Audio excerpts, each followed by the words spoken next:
Subject group. और आज मैं आपके साथ तेजवीर, आज मैं आपको कराने जा रहा हूँ जियोग्राफी का चैप्टर 1 जो कि हमारा है रिसोर्सिस एंड डेवलपमेंट। ठीक है गाइस, तो इसके बारे में हम रीड करते हैं, पढ़ते हैं।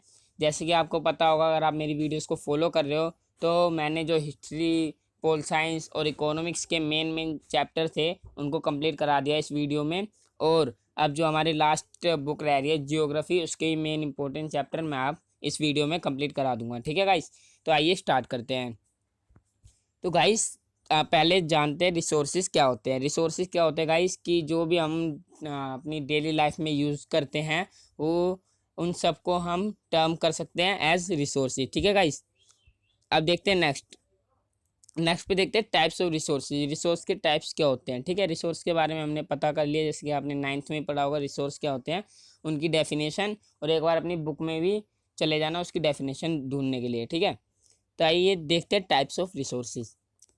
तो रिसोर्सेज के बहुत सारे टाइप्स होते हैं। पहला होता है कि ओरिजिन के बेस पे, उसमें भी दो टाइप के होते हैं। पहला होता है बायोटिक, दूसरा एबायोटिक। बायोटिक वो होते हैं जिनमें लाइफ होती है, जैसे ह्यूमन बीइंग, फिशरीज, फ्लोरा, फोना एट्सेट्रा। और एबायोटिक वो होते हैं जिनमें लाइफ नहीं होती, जैसे मेटल, रॉक्स एट्सेट्रा। ठीक है गाइस, अब देखते हैं on the basis of exhaustibility. Exhaustibility की जब कब फिनिश होगा। ठीक है, अब एग्जॉस्टिबिलिटी में हमारा होता है एक रिन्यूएबल, दूसरा नॉन रिन्यूएबल। रिन्यूएबल रिसोर्स क्या होते हैं, जिनको हम रिन्यू कर सकते हैं, वापस लेके आ सकते हैं किसी भी प्रोसेस से, फिजिकल, केमिकल, मैकेनिकल। ठीक है, इसका एग्जांपल क्या हो सकता है, इसका एग्जांपल हो सकता है हमारा solar energy, wind energy, water, forest, wild life etcetera. ठीक है, अब नॉन रिन्यूएबल क्या होता है कि जो रिसोर्स होते हैं वो बहुत ज़्यादा साल लेते हैं, बहुत मिलियंस ऑफ ईयर्स लेते हैं फॉर्मेशन के लिए। ठीक है, एग्जांपल हो गया फॉसिल फ्यूल्स। ठीक है गाइस, अब नेक्स्ट चलते हैं। अब रिसोर्स देखते हैं on the basis of ownership. Ownership के बेस पे कौन कौन से रिसोर्स डिवाइड है। पहला ओनरशिप में फोर टाइप्स के है। पहला इंडिविजुअल रिसोर्स, दूसरा कम्युनिटी, तीसरा नेशनल एंड चौथा है इंटरनेशनल। ठीक है गाइस, तो आइए देखते हैं क्या क्या होते हैं। इंडिविजुअल समझ गए होंगे आप, प्राइवेट। ठीक है, जो हमारे प्राइवेट खुद के होते हैं, जैसे कार हो गई, बाइक हो गई, बस हो गई एट्सेट्रा। ठीक है, और कम्युनिटी में कैसे हो सकते हैं, पूरे जो हमारे कम्युनिटी के होते हैं। कम्युनिटी का एग्जांपल हो गया हमारा पार्क हो गए, पब्लिक पार्क। ठीक है, एट्सेट्रा। और अगर हम नेशन के देखें, जो नेशनल हम बोलते हैं अपने पूरे देश के, मतलब कि जो पूरा देश है वो इसे यूटिलाइज कर सकता है, इसका यूज़ कर सकता है, वो उसका एग्जांपल हो गया हमारा फॉरेस्ट।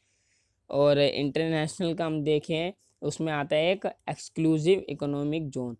ठीक है, उसमें क्या होता है कि हमारा जो ओशन है उसके 200 किलोमीटर के पार, हर किसी की जो ओशन है उसके 200 किलोमीटर के पार जितना भी जो ओशनी के एरिया होता है वो होता है इंटरनेशनल रिसोर्स। ठीक है, वो पूरा नेशन यूज़ कर सकता है, उसे हम एक्सक्लूसिव इकोनॉमिक जोन कहते हैं।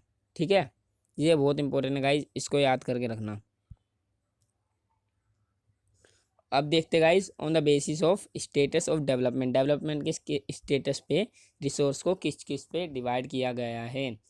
पहला है पोटेंशियल, और दूसरा डेवलप्ड, तीसरा स्टॉक, और फोर्थ हमारा रिजर्व। तो आइए इनके बारे में जानते हैं। पोटेंशियल क्या होता है कि वो रिसोर्स में पाए गए हैं लेकिन अभी तक उन्हें यूटिलाइज नहीं किया गया है, मतलब काम में, प्रयोग में नहीं लाया गया है। पोटेंशियल रिसोर्स वो होते हैं। अब डेवलप्ड की बात करें तो डेवलप्ड रिसोर्स क्या होते हैं, जो वो रिसोर्स जिनको सर्वे किया गया है, मतलब कि सर्वे कर लिया और उनकी क्वालिटी देख ली।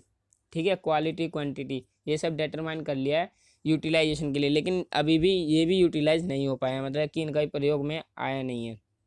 पोटेंशियल में क्या होता है कि ये मिल गए हैं लेकिन ये यूटिलाइज नहीं किए जा रहे, मतलब प्रयोग नहीं किया जा रहे। और डेवलप्ड क्या है कि इनकी क्वालिटी, क्वांटिटी सर्वे कर लिया इन सब का, लेकिन अभी इनको प्रयोग में नहीं लाया जा रहा है, मतलब कि यूटिलाइज नहीं कर रहे हैं। अब स्टॉक क्या होता है, स्टॉक वो होता है जो हमारे ह्यूमन बीइंग की जो नीड्स होती है उसको सेटिस्फाई करता है। ठीक है, लेकिन हमारे पास इतनी अच्छी टेक्नोलॉजी नहीं है जिसकी वजह से हम इसको एक्सेस कर सकें, मतलब कि हमें मतलब सपोज़ कि वाटर हमारी नीड पूरी कर सकता है, लेकिन हमारे पास टेक्नोलॉजी नहीं है कि वाटर को इंक्रीज़ कर सके, वाटर को जो क्वांटिटी है बढ़ा सके, ठीक है। स्टॉक में ये आता है।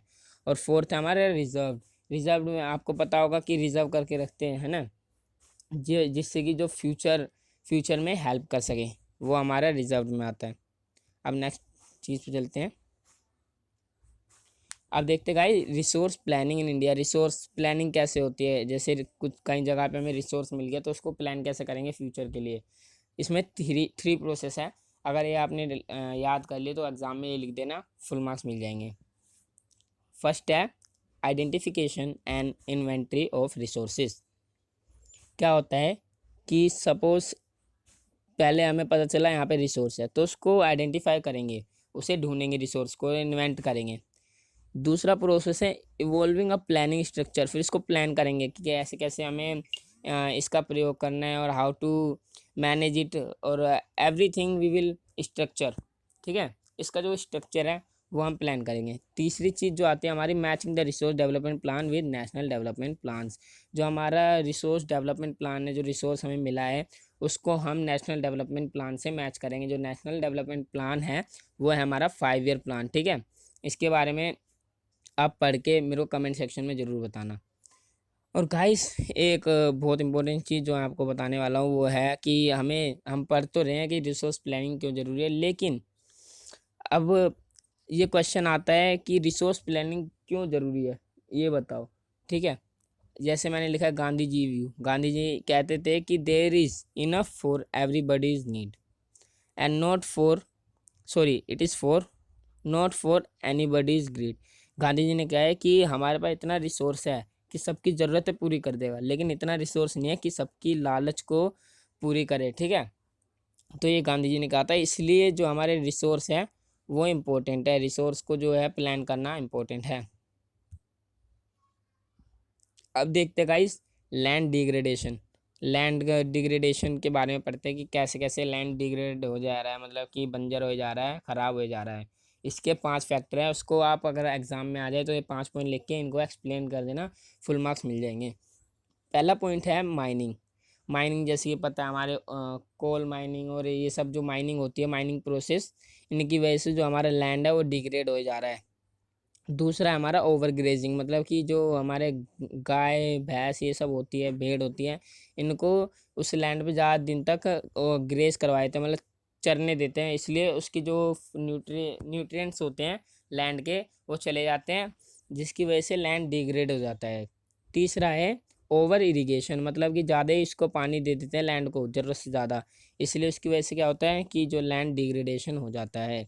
फोर्थ चीज़ आते हैं कंटिन्यूस यूज़ ऑफ लैंड। जैसे कि अगर हम इरिगेशन सपोज़ की खेती कर रहे हैं, 6 महीने की खेती होती है, कोई के जैसे 6 महीने हमने कुछ उगा लिया, 6 महीने अगले वो कुछ उगा लिया, उधर उस लैंड को हमने टाइम नहीं दिया मेंटेन होने के लिए, मतलब अपने आप को वापस बदलने के लिए, तो इसकी वजह से क्या होगा, लैंड डिग्रेड हो जाएगा, बंजर हो जाएगा। और फिफ्थ जो लास्ट है हमारा मिनरल प्रोसेसिंग। जैसे कुछ कुछ हम मिनरल जब भी ढूंढते हैं तो उसकी वजह से भी लैंड डिग्रेड हो जाता है। अब देखते हैं हम कंजर्व कैसे कर सकते हैं। ये तो बहुत आसान है गाइज, अगर आपने डिग्रेड का याद कर लिया तो कंजर्व करने का बहुत आसान है। डिफोरेस्टेशन का अपोजिट होता है अफोरेस्टेशन, मतलब कि पेड़ लगाना, ठीक है। जितने ज़्यादा पेड़ लगाएंगे उतना हमारा लैंड कंजर्व होगा, बच सकता है, ठीक है। दूसरा proper management of grazing land. जैसे कि मैंने बताया था कि ज़्यादा ओवर ग्रेजिंग करा देते हैं, तो उसका प्रॉपर मैनेजमेंट होना चाहिए कि इतने से इतने समय तक ही ग्रेज करा सकते हो। तीसरा है हमारा प्लांटिंग और शेल्टर बेल्ट्स की प्लांटिंग को, ठीक है। शेल्टर बेल्ट्स की प्लांटिंग से हमारा जो लैंड है वो कंजर्व हो सकता है, ठीक है। और फोर्थ है हमारा कंट्रोल ओवर ग्रेजिंग। क्या कहते हैं, ओवर ग्रेजिंग होता है, उस पर हम कंट्रोल करवा सकते हैं ये। और ये हमारा सेम पॉइंट है। और फिफ्थ है हमारा control on mining activities. Mining activities जैसे मैंने आपको बताया था, उस पर कंट्रोल करा के हम लैंड को कंजर्व करा सकते हैं। तो गाइज़ अब हम पढ़ते हैं सोइल एज अ रिसोर्स के बारे में, ठीक है। तो गाइज़ जैसे कि मैंने इसमें एक्सप्लेन नहीं कर रखा, तो 6 टाइप की सोइल होती है, alluvial, black, red and yellow soil, laterite soil, arid soil और फॉरेस्ट सोइल, ठीक है। गाइज़ ये आपका होमवर्क है कि आप मेरे को कमेंट करके इनके डेफिनेशन और इनके बारे में लिख के मेरे को बताओगे गाइज़। ये फॉलो ज़रूर करना, क्योंकि ये बहुत इंपॉर्टेंट चीज़ है जो 4 नंबर की एसएसटी के एग्ज़ाम्स में आती है। ठीक है, ये बहुत इंपॉर्टेंट चीज़ है गाइस। ठीक है, इसलिए आप कमेंट करके मेरे को ज़रूर बताना। और अब देखते हैं सोइल इरोजन। सोइल इरोजन होता क्या है और इसके रीज़न क्या होते हैं, और फिर इसे कैसे कंजर्व कर सकते हैं। लास्ट हमारा टॉपिक है। पहला होता है सोइल इरोजन होता क्या है। Due to human activities like deforestation, mining, over grazing etcetera.